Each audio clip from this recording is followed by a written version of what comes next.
அந்த அந்த இறப்பை பற்றி ஒருத்தர் பேசலை. அந்த குடும்பத்துக்கு எங்களுடைய இரங்கல், அவங்க துயரத்தில் நாங்கள் பங்கேற்கிறோம், இது நடந்துருச்சு அப்படின்னு ஒரு வார்த்தை கூட ஒருத்தரும் பேசலையே. அரசு மேலே தப்பு, இவர் மேலே தப்பு, இதுவா? அப்போ நமக்கு என்ன தோணுது? இந்த கூட்டத்தோடு நம்ம பிறந்ததே தப்பு, இந்த கூட்டத்தில் நம்ம வாழ்கிறதே தப்புன்னு தான் நமக்கு தோணுது. செஞ்சிருக்க வேண்டியது என்ன?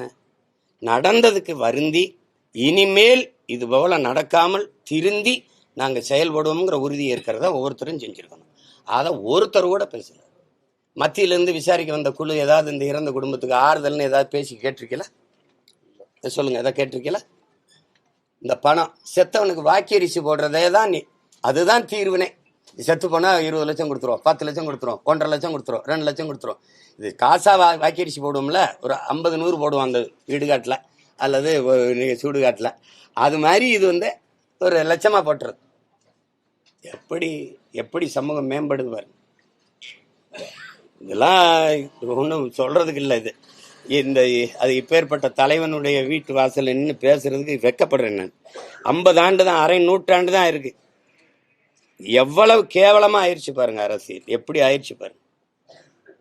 அது மிகுந்த வலியா இருக்குது, ரொம்ப சொல்ல முடியாத துயரமா இருக்குது. என்ன பண்றதுன்னு தெரியல.